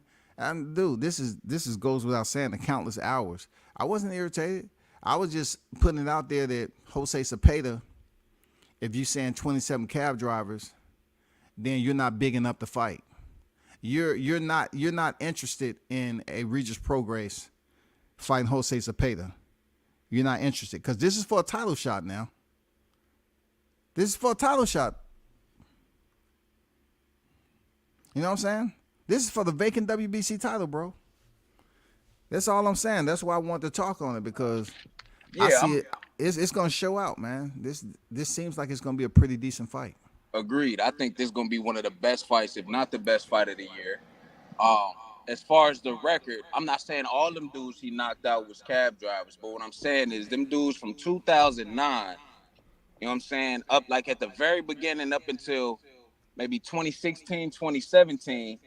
You know what I'm saying? You look at their records now, they 5-23, they 3 and this, they not really, like how, and that's one thing I don't understand about boxing is how people give all these credit. Like even Tank got like what 27 knockouts. Give credit to all these knockouts, but them dudes early on, 2010, 11, 12, what were them like? What were those guys? Now they're not bums because, like you said the other day on the panel, you're not gonna call any boxer that get in the ring. You can't call that man a bum. You know what I mean? But if you're a cab driver, you got a different occupation. You're not necessarily a serious boxer who devotes all their time to only boxing. You got another job to do, which is drive that cab. You know what I'm saying? So it's not as serious to you, but it's something you do. And we're not going to call you a bum for that. You know what I'm saying? Because you might like it, you might take it somewhat serious, but at the end of the day, you have another occupation which you have to take just as serious versus the dudes who strictly eat, sleep, breathe shit boxing. You know what I'm saying? And so all I'm saying is them dudes, not all of them knockouts is, we speaking of the knockouts as a whole, but when we go back and see, it's like, yeah, he knocked out these dudes in the 4 round fights, 6 round fights, 8 round fights. And then when I look at the record, I see he only had two 12 round fights, and both of them fights he lost. So then I go and I look at the opposition. Your volume went down. My fault. I go and I look at the opposition's record, Regis. I see, okay, he's had 6 to 7 12 round fights. And he's won them fights. He's destroyed them dudes in them 12 round fights versus Zepeda's two 12 round fights, which he lost. So now I'm thinking, okay, yes, this is going to be an outstanding fight, a great fight between two guys who are very much alike in style, age, so height, everything. You know what I'm saying? They both 5'8". Zepeda got the longer arm reach, yeah, but all I'm saying is, based off what I'm seeing on the records, that if we're not speaking of them knockouts as a collective whole with the 27, because early on in their career, them fights was, what kind of fights were those really? You know what I'm saying? I mean, I see Regis having fought more Southpaws lately in more 12-round fights than Zepeda. I feel like Regis, like I said, either going to take this fight by KO or UD. Okay, you mentioned can I intervene right quick? So you mentioned Regis, having these 12-round fights and everything, and you're right. He has more 12-round fights, and he did fight a 12-round fight when he went in there and lost with Josh Taylor, right? Right. So after those 12-round fights, he fought 10 rounders, right? Why did he fight 10 rounders? Yes. Why did he fight 10 That's a rounders? good question. That's a question. Hey, that's a question I would ask you because I feel like you would know the answer. I wouldn't know the answer. I'm gonna tell you right now, but I feel like you would. Why would something like that happen? Not just with Regis, but with any boxer. Why would you go from 12 back to 10? I mean, because when it comes down to some of these championship fights, man, they're 12-round fights. You know what I'm saying? They're 12-round fights. It can be for the WBC Diamond Super Light. That's a championship belt. It may be considered a secondary belt, but it's a championship belt. It's a championship belt. When he got off Josh Taylor, did he fight for a title? Nope. Did he fight for another title against Ivan Redkach? Hell no. So they 10-round fights. The women, they max out at 10. For their championship fight, they don't have 12-round fights. They have 10-round fights. But him and Zepeda is a 12-round fight. After him having 3 10-round fights, is because they're fighting for the vacant WBC World Super Light title. You know what I'm saying? So that shit is gonna be 12 rounds. Right. They can fight the 4s, the 6, the 8s. You know what I'm saying? And then the 10-round fight. Some of these belts you have to fight a 8 to 10 round fight for these belts, for to get in the running, to get in position to face, like a 10-round North American Boxing Federation. You know, that can be a 10-round fight, no problem. That can be a 10-round fight. When you start getting into these belts to qualify you to step in there and fight for the WBC title, them motherfuckers gonna be 12-round fights, dog. So They're gonna be 12-round fights. The WBC Diamond Super Light and all that shit. They're gonna be 12-round fights. The WBC Interim World Super Light. That's gonna be 12-round fights, bro. but we seen boxing fights that weren't championship fights that were 12 rounds. Why go backwards? That's all I'm saying. Even though I understand the championship thing, you know what I'm saying? But I'm saying, like, why you go through these 12, you train for 12 round fights. The camps are like built around how many rounds you're gonna go with. Why digress on that? You know what I'm saying? Why have the next camp be a little bit less? Because you know it's not gonna be a 12 round bout. You know, I don't know. I don't understand that part. But I get what you're saying though. Let's just look at the let's just go back to the Teofimo Lopez Masayoshi Nakatani fight. That was a 12-round fight, no title. No title in that fight, right? But why was it a 12-round fight? The Masayoshi Nakatani and Teofimo Lopez fight was a 12-round fight. It was no title. Why was it a 12-round fight? Because it was a title eliminator.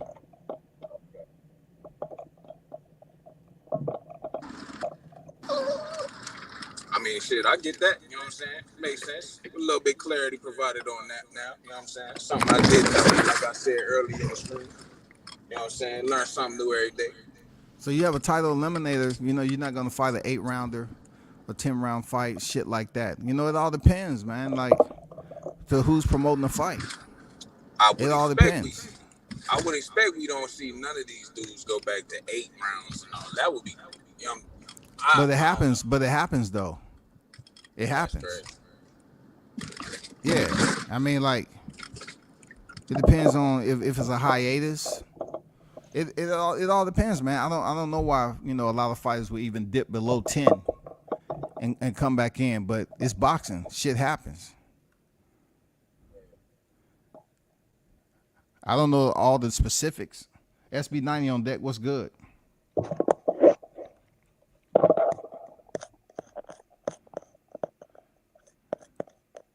Tony Boswell on deck. What's good with it, brother? Much respect at World Combat Sports in the chat. Stopped in to show support and hit the like button. Salute to you there, Tony.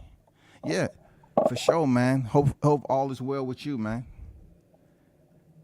Yeah, you have a title eliminator like T.O. had with Masayoshi Nakatani, and that was to prepare them for the Richard Comey fight. You know what I'm saying? So his next fight was Richard Comey for the IBF championship. So those fights would be without a championship, but in reality is for a championship.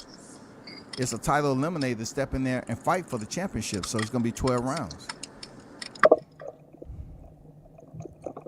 Yeah, I agree with the fact that this fight will be a banger. I've been saying it damn near all month, tweeting about it, putting it on my Instagram story every time I see you just post it. You know what I'm saying? I definitely think it's going to be. Yeah, I can't hear you, bro. Oh, yeah, I'm driving. You can hear me? Yeah, I can hear you now. Yeah. Well, yeah, like I was saying, man, I think this fight gonna be great. You know what I'm saying? I ain't trying to take nothing away from Zepeda. You know what I'm saying? And like I did agree with you on the fact that we got to keep the slices. You know what I'm saying? Even if we talking about the earlier knockouts for Zepeda than the ones for Regis, I feel the same way. You know what I'm saying? But I'm saying when I look at both fighters, I'm looking at what's happened recently. Once the comps start getting bigger, you know what I mean? So that's where most of what I was saying was coming from. But 27 cab drivers isn't recently though. I don't think all 27 were cab drivers. I'm only talking about a significant amount from the early beginnings of the career. But we speaking about all 27 like all 27 is like that. When we know probably 10 or 11 of them, maybe even 15 was 4 or 6 round fights and not really guys that probably took boxing as serious as Zepeda. That's all. And same for Regis, you know what I mean? We talking about all his knockouts and what he done did to them dudes earlier on. But when it come down, when shit started getting real for both of them, you know, one held up a little bit better than the other. That's all, according to what I seen on their records. That's all. I mean, if you look at what I put up here, you said 27 cab drivers, lost both his 12-round fights, only had 2 12-round fights in his entire pro career. He got knocked down 3 to 4 times by Ivan before he knocked him out. Shit, I don't know. Regis built different. You said 27 cab drivers, dog. My bad, OG. 20. Look, dog, don't be trying to act like both of us didn't complete middle school. 20. This is your text, man. I did. Hey, look, that's not what I'm saying. Hey, look, that's not what I'm saying. Not all 27 niggas. Some of them niggas were real niggas he knocked out. We can't take that away from him. You know what I'm saying? He was in some real fights. He put some boys to sleep. But I mean, like I said, 11, 12 of them dudes, maybe 15 of them. Come on, man. Them was early on cab drivers, man. You know what I mean? That's all I'm saying. Same for Regis, man. We're not going to speak on all the collective knockouts, but some of them earlier dudes he put to sleep probably wasn't really like that or as serious as he was. I mean, so we can't factor all them in, I would think. So what do you think about Josue Vargas then? He's not a cab driver. He stopped him in the first round. That was his 27 knockout. But you said on this same live stream, I mean, he kind of was a hype job, and we said he didn't really have no knockouts on his record before he went up against Zepeda, who already had X amount of knockouts against. Yes, maybe not as formidable of an opponent, but I mean, still, I'm sure people expected Vargas to outbox this dude. Nobody had it on their plans that he was going to knock out Zepeda. You know I didn't say he was a hype job. I said it was a lot of hype behind him with his family being in boxing. You know what I'm saying? His brother, you know, like, you know what I'm saying? Like they had a lot of hype going in to this fight. Right. Real talk. It probably wasn't until after when he got put to sleep in the first round, how he got put to sleep in the first round, or how he got beat in the first round, that people then probably called him a hype job. But yes, there was a lot of hype around him going into the fight. He didn't live up to the hype. And I mean, that is what that is. I mean, well, he was literally undefeated. He was literally undefeated going in there with Jose Zepeda. We got so many, you know how I go with these undefeated fighters, OG. It's so many undefeated records in the sport of boxing that, I mean, what does undefeated really mean? No, I'm saying he was literally undefeated. He had one loss heading into that fight with Zepeda, but once again, it was because he hit a guy that had his back turned. They disqualified him. Right. You know what I'm saying? Just like John Jones and Matt Hamill. John Jones was disqualified for 12 to 6 elbows of Matt Hamill. That's the only loss on his record. But do anybody say that he's been beat? You know what I'm saying? When it comes down to it, no. That was the same thing with Vargas. Vargas went into this fight with Jose Zepeda, and he never been defeated. He was disqualified. He lost via disqualification. So the hype was, oh, this is going to be a great fight, man. This is going to be good. You know, it's going to be for the WBC Silver Super Light to kind of set him up for a possible title contention. And he went in there and got stopped in the first round.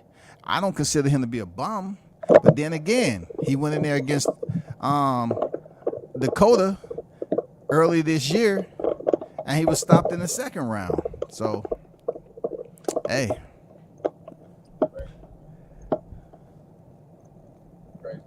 Yeah, I don't disagree with you, bro. Like I Say said, on nothing that you said. I definitely agree with the fact that I think this fight. Hold on, I'm driving. Yeah, I definitely think that this fight's gonna be big. It's gonna be major. It's gonna be great. But I definitely got Regis. You know, based off of what I see. Yeah, I mean, I've been on record saying I got Regis. I'm just, when I come in here, I'm gonna keep it as neutral as possible. But when I lean heavy towards the fighter that I know is gonna get it done, or I support heavy, that's what it is. But it's not gonna be so much to the biasness of me just saying that, okay, Jose Zepeda, the 27 knockouts or 27 cab drivers. That's tough. That's tough as hell. I ain't gonna lie. No. That's your text, dog. Hey, it was. Hey, look, I should have slowed down. I'm moving too. I got a lot going on. I'm working and shit. But yeah, man, I'm just saying, as a collective, we can't speak on all 27 knockouts like he went through 27 killers and put them all to bed. You know what I'm saying? It's not that. We know it's not that. We got some knockouts, some quality dudes. But again, once he got them 12-round fights he did have, he didn't do what he was supposed to. The 12-round fights Regis got, other than Taylor, and arguably he did what he was supposed to do against Taylor, but he was overseas. Some people do call that a robbery, but arguably he got that. People call that a win for Regis too. You know what I'm saying? So in Regis' 12-round fights, he does what he's supposed to do. You know what I mean? And that's all I'm saying. I feel you. I hear you. I think it's gonna be a good fight. You know what I'm saying? I just think it's gonna be a good fight. I think it's gonna be competitive. We'll see what's popping. Yeah, I appreciate you dropping the link, Coach. I'm like, damn, this nigga finna think I'm, you know what I mean? Think I'm on some bullshit this morning, goddamn it. You know what I mean? I gotta talk. I'm a talking kind of nigga. No, you thought you was on some bullshit. I thought you thought I was on some bullshit, guy. I'm like, man, I'm hey, OG, I'm just trying to learn some shit. I'm trying to see where you coming from. I'm trying to see am I missing something? You know what I'm saying? I didn't know. I honestly didn't know if you had Regis or not. You know what I mean? But man, hell no, you didn't think that was a question. No, bro. You couldn't have thought I was going against Regis in this fight with Zepeda. There's no way, bro. I never gave any indication that was the case. Hell no. Hell no. Me and Shaw was just talking about. I got the DM from the other night. We was just talking about the Zepeda knockout over Vargas. And how Shaw was telling me how he was at that fight, and his brother was like not too far away. He seen his brother crying and all that when he got beat and everything. So that night I went back and rewatched the fight. Shaw sent me the link and shit. So this ain't nothing towards Zepeda. You know what I'm saying? I fuck with him. I think he's a great fighter. You know what I mean? I ain't trying to take shit away from him, but I'm just saying. Seen a lot of. How would you think he would interpret your text? Who, Zepeda or Shaw? Zepeda. Shit, if he had seen the 27th, if he had seen 27, he probably wouldn't have liked that. You know what I'm saying? But again, that was my fuck up, player fuck up. But if I'd have told the nigga, I think you would probably agree that the first maybe 10, 11 knockouts he had, them dudes wasn't really like that. I mean, it goes across the board. That's all I'm saying. Like, it goes across the board. It's plenty of fighters out here across the board that had, soft touches like that. You know what I'm saying? But everybody can't. Even Teofimo have no losing records on his resume. You know what I'm saying? But just because they didn't have losing records, people are going to look at it like, okay, they was okay. They're going to give him credit because they're not losing records. And he's been able to accomplish what he accomplished. You know what I'm saying? Even Muhammad Ali, you look on Muhammad Ali's resume starting off and all that shit, man. Look on his resume. Real talk. Look on Ali's resume. Look on Jahaz Tucker's resume. He has no losing records. People are gonna look at those competition a little different than they would if they put competition on there that has losing records. They're gonna look at it that way, man. Muhammad Ali, man, he has some records that was. I mean, he had some opponents on there that was close, but from the opening you know, the opening opponent that he had, they didn't have a losing record, man. You know what I'm saying? The only one I think was Jimmy Robinson, who came close with an even record. You know, even wins, even losses. But besides that, no, bro, he didn't have no damn losing records on his resume when he was starting off and all that. All the way up to when he did his thing. So people are gonna look at his competition a little bit better. Like Teofimo Lopez, the same thing. So would you say Zepeda's proven? He's proven to be considered elite competition and stepping there with Regis. Because he's had a title shot.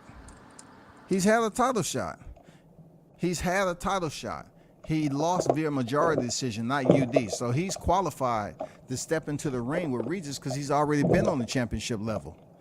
He's already been on the championship level, man. Even though he didn't win, he's been on the championship level, man. I mean, look at Danny Garcia. Danny Garcia stepped in there with multiple champions at welterweight. They still, adore him.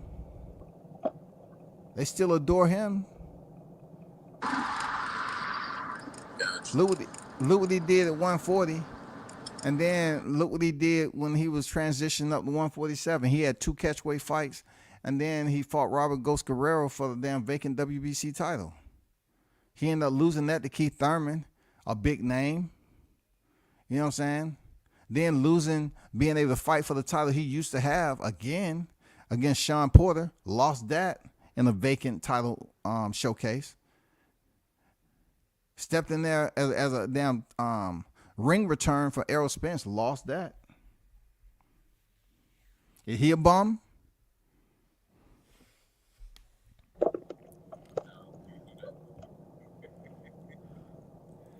I'm just saying, if Danny Garcia a cab driver?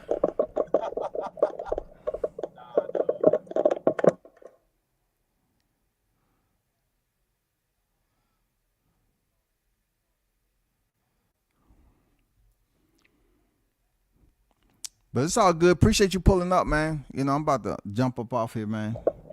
Yeah, Real sure, talk. Appreciate you, man. I can barely hear you. Remember, we can barely hear you, but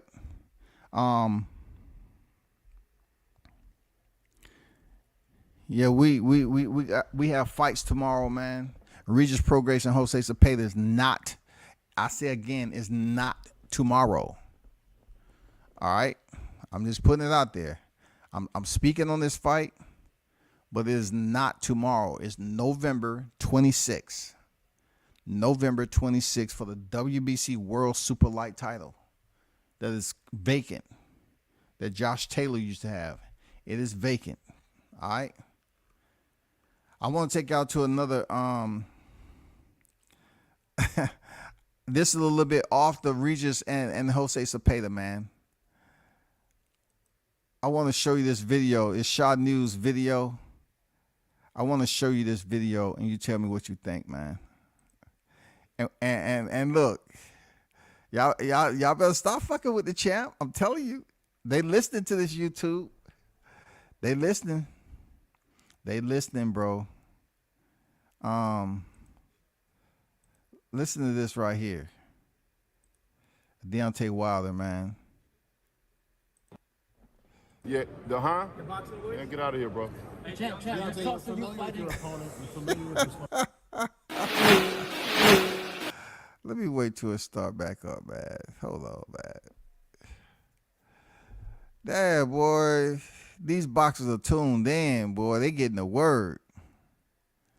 We had the shit go down with Errol Spence, being asked a question. Say, you seem like you trying to start something. Man, these boxers pay attention, man. The boxing voice. Yeah, they're having a devastating knockout. He turned the other way. So we'll see what happens. You know what I mean? The excitement is back. I'm back, and long live the heavyweight division. Based on what you've seen, based on Felicia Shields and Savannah Marshall are fighting this weekend, they sort of billing it as the female Tyson Fury. Who you with again? Oh, the boxing voice. Yeah, the boxing voice. Yeah, get out of here, bro.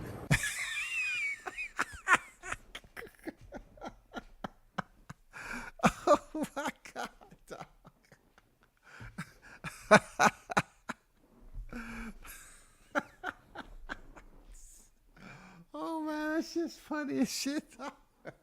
Nah. Wilder said, who you with? Bro, don't think these fighters ain't listening, man. They people listening. They listening, bro. Wilder said, Look, he didn't say get the F out of here. He said, get out of here, bro. Man, come on, man. Come on, man. Come on, bro. He still handled that shit with class, dog. He said Oh, man, shout out to Shaw News, man. That was one of his clips, man. God damn. That shit was hilarious, bro. And look, the dude got most of his what he said out, bro. You know what I'm saying? Make sure y'all subscribe to Shaw News, man. Showtime Shaw, man. We're gonna listen. We're gonna look at this again. Oh, the boxing boy. Yeah, they're having a devastating knockout. He turned the other way. So we'll see what happens. You know what I mean? The excitement is back. You know, I'm back, and long live the heavyweight division. Based on what you've seen, based on Clarissa Shields and Savannah Marshall are fighting this weekend, they're sort of billing it as the female Tyson Fury. Who you with again? Oh, the boxing boy. Yeah, The boxing boy. Yeah, get out of here, bro. The who? The who? Get out of here, bro. Get out of here. He said, get out of here, man. Boy, I know that shit was going to catch up sooner or later, man. I ain't going to lie, bro. I know that shit was going to catch up. These fighters be listening, man. They people be listening, bro. The who? The shit. He played that shit smooth as hell, man. Yo, boy, asking him about Clarissa Shields and Savannah Marshall.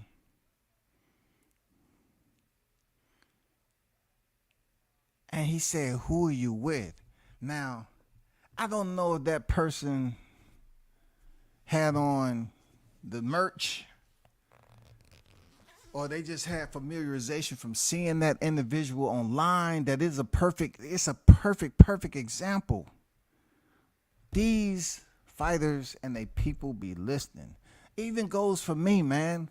Like, I'm pretty sure these people be on here, they know what so-and-so said. It's gonna go down like that. Like, it's gonna go down like that. Like, it's gonna be some fighters that don't want to talk to you. You know what I'm saying? That was just politely embarrassing. For real. It was politely embarrassing because he said, the who? Get out of here, man. Man, that shit was hilarious. Hey, man. Hey, I'm not gonna lie, man. That's another classic, man. That's another. The who? Get out of here.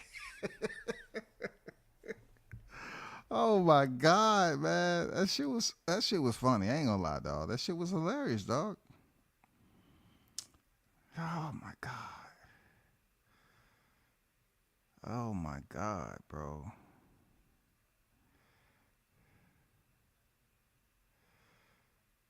I'm not gonna lie, bro. That was classic. That was classic.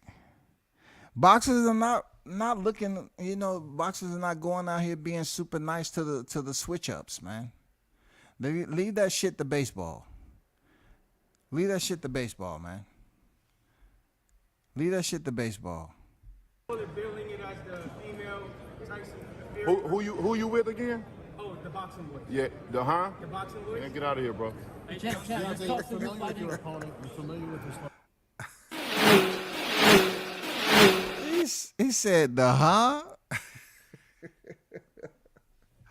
Oh my God, man. That shit was politely embarrassing, bro. That person should have known when he said, who are you with? He's not asking anybody else who they with. But he asked you who you with. He asked you who you with. I got to hear it again, bro. I'm back, and long live the heavyweight division. Based on what you've seen, based on Clarissa Shields and Savannah Marshall are fighting this weekend, They sort of billing it as the female Tyson Fury. Who you with again? Oh, the boxing boys. Yeah, the huh? The boxing boys. Man, get out of here, bro. Hey, champ, you so familiar with your opponent. Huh? Oh, classic, champ. Classic, bro. Oh man, that's a classic, bro. Damn. Once again, man, that was Shot News video, man, a clip that he put up. You know what I'm saying, man? Go check his channel out, man. Subscribe to him. You know what I'm saying? That shit was hilarious, bro. That was politely embarrassing, man. Huh? Nigga, who you? How did he know? Did the person have merch on? How did he know? He let that person get all his shit off damn near. And it's almost like one of his people gave him the council sign or something. They was in the back, they say, mm-mm. You know how people give you that nod, like, no, that person who you entertaining, fuck that. And then he say, who are you with? Oh man, did they have on the merch? Did they have on the merch? Man, people, shit, I don't know who did it, but man, somebody gave Wilder the code.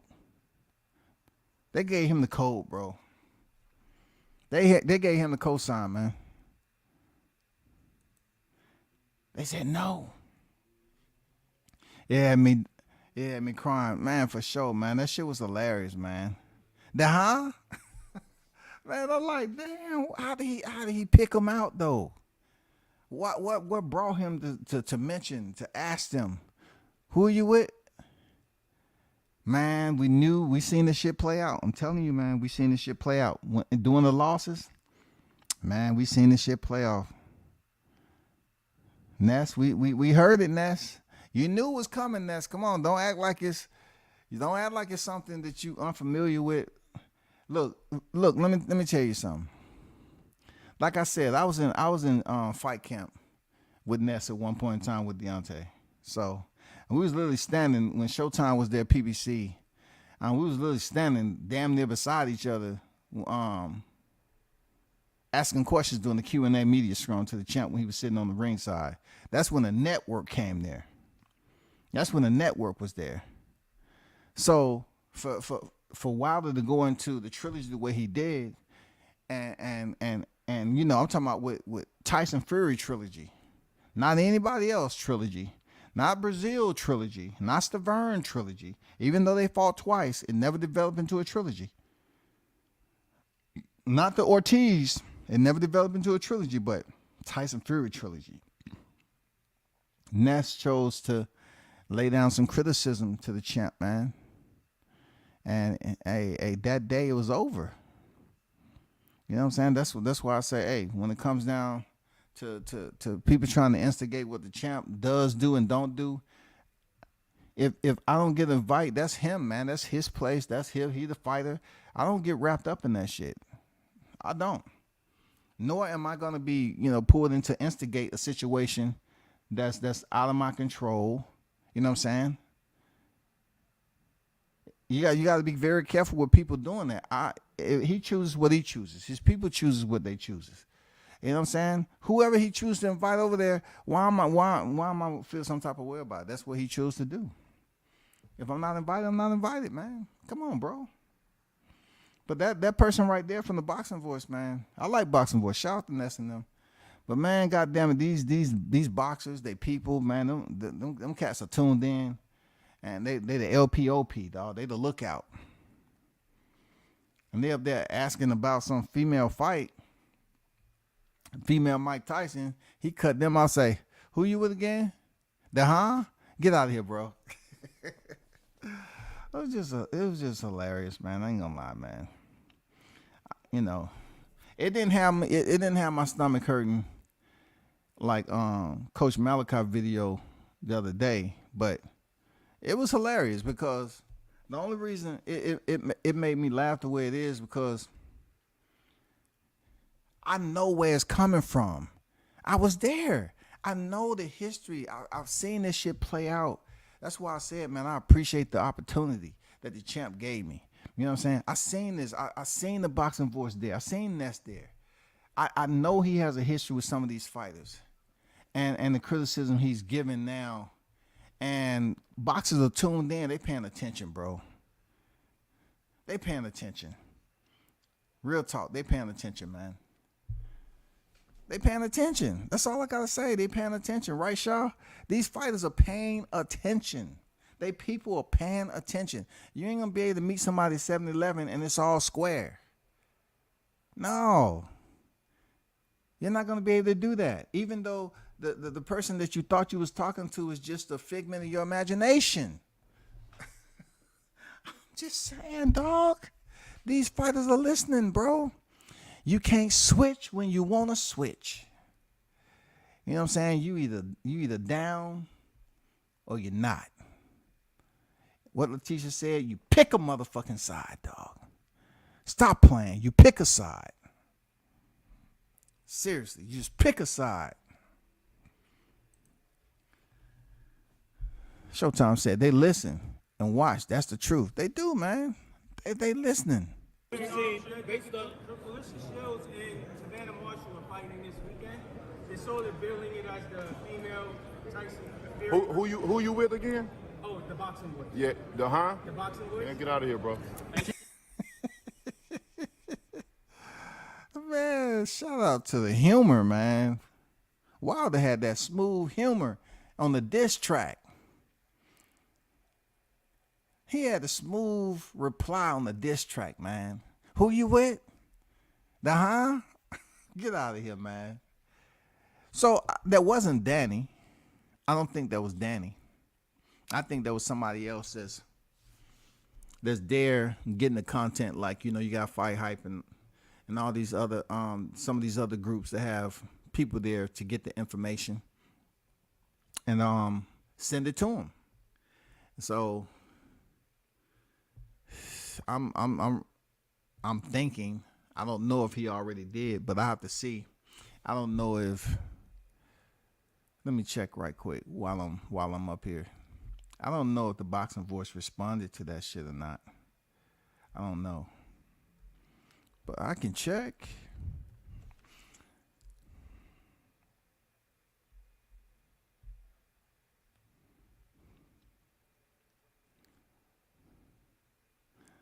Okay. So I have to take a look at this. When I have time, because he did speak on Deontay Wilder versus Robert Helenius. So I have to see, you know, what they're talking about. This is like a 2-hour long live, so I have to find the shit and timestamp it when I can. But it's hilarious, man. Let me get up out of there. That was hilarious. I'm not gonna lie. But yeah, I'm looking forward to this weekend, to the fights. I know people are gonna get their chicken wings. You know what I'm saying? You're gonna get your chicken wings and everything. They're gonna have their pizza, breadsticks. You know what I'm saying? I wish I can order goddamn that authentic Jamaican food, man. Goddamn, take that shit to go. You know what I'm saying? Take that shit to go. Find my own little comfy space. You know what I'm saying? Sit back and goddamn get itis. Get comatose, goddamn it. Shit. Man, I wish that shit, hey, Shaw, I wish that shit could be sent in the mail, Shawty, for real. Look, that shit be sent in the mail, man, it'd be all fucked up, man. Somebody done open the box up. God damn, that smell good. Man, let me get some of that. Man, people be done nibbled on your food, and they done placed the oxtails with ham hocks or some pig feet and shit. Shit ain't the same color. You know what I'm saying? The beans and rice are different. You know what I'm saying? Somebody put some pork and beans in that motherfucker with some white rice. I'm telling you, man, they would have fucked it up. The fried chicken would have been shit you get out of Kroger. You know what I'm saying? It's still cold. You know what I'm saying? They done threw you a leg in that motherfucker. Straight out the damn freezer box. He'll never know, man. He'll never know. He'll never know, man. He'll never know. They'll switch the soup up with some Campbell's soup. I'm telling you, man, they would have fucked that meal up, man. Who the fuck he think he is trying to get some of this Jamaican food sent via mail? This nigga fucked up, dog. We eating his shit. That nigga got the shit twisted. Boy, goddamn, boy. Look, tomorrow would be the perfect time to get some of that right there, bro. I ain't gonna lie, show, man. That would be the perfect time. All I need is like just give me 4 legs. You know what I'm saying? 4 legs, because I have to, have something to eat during the Clarissa Shields fight, and then something a little bit later on that night. You know what I'm saying? When the other fights are on, Yeah, man. Seriously, bro. Ooh, wait. Yeah, them oxtails was on point, bro. I ain't gonna lie. The whole meal, really. That shit was on point. But, hey, I'm gonna get up out of here, bro. I appreciate y'all for pulling up. Definitely probably be back on a little later this Friday, man. Y'all hold this shit down. As always, hit the like button on your way out the door. Tomorrow's it, man. We get to see the Bronze Bomber return. We get to see who wins that grudge match between Caleb Plant and Anthony Durrell. I was trying to think his alias, Anthony the Dog Durrell. We're gonna see if he's able to be that dog against Caleb Plant. You know what I'm saying? Then we got Antonio back in action. Gary Antonio Russell. The Russell brothers gonna be on deck. Feel me? Looking forward to that, man. And then Clarissa Shields, man. 2-time gold standard, man. She's about to go in here and shut Savannah down. You know what I'm saying? I don't know why that dude trying to, act like she's the female Mike Tyson. Who? Now you want to talk about freaking who is she knocked out and why they giving her all this damn play? That would be the boxer. Like Savannah Marsh, she may have the same amount of wins as Clarissa, but no way is she considered some Mike Tyson shit. Stop it. I know Mike Tyson told Mar Charlo to say names, but when we say Savannah Marsh, you don't have to say that name. You know what I'm saying? She go in there and do something different and give Clarissa problems, drop her, hurt her, whatever. Okay, she can earn that, but nah, for real. Chill. And then from Michaela Mayer, Alicia Baumgartner, looking forward to seeing that fight. That's gonna be a barn burner, man. And it's a lot that's been said between both fighters. One fighter called somebody a horse-faced bitch. A horse-faced bitch, dog. Wow. Horse-face. Hey, man. It's going down. Baumgartner said she gonna dog walk. And Mayer turned around and said, I thought you said I was the dog. I mean, I thought you said that what was she mentioned? She said I was the dog or whatever the case may be. She was trying to make it seem like Baumgartner didn't make any sense. Which one is going to be? You the dog or am I the dog? But they get to sell it tomorrow. They get to sell this shit. They get to sell it tomorrow, bro. Seriously, they get to sell this shit tomorrow. So let's see how that goes down and everything. And then, of course, Devin Haney, George Kambosos, can Devin Haney defend the titles? Two of his constituents before him haven't been able to do it. George Kambosos failed. Teofimo Lopez failed. You know what I'm saying? So now they say third time's a charm in recent events. Let's see, can Devin Haney get it done to defend his titles for the first time absent of the ring? You know what I'm saying? Because we already know what happened with the ring, so let's see if he's able to get it done, bro. Until then, man, y'all hold it down, man. Turn up and tune into World Combat Sports. I'm out.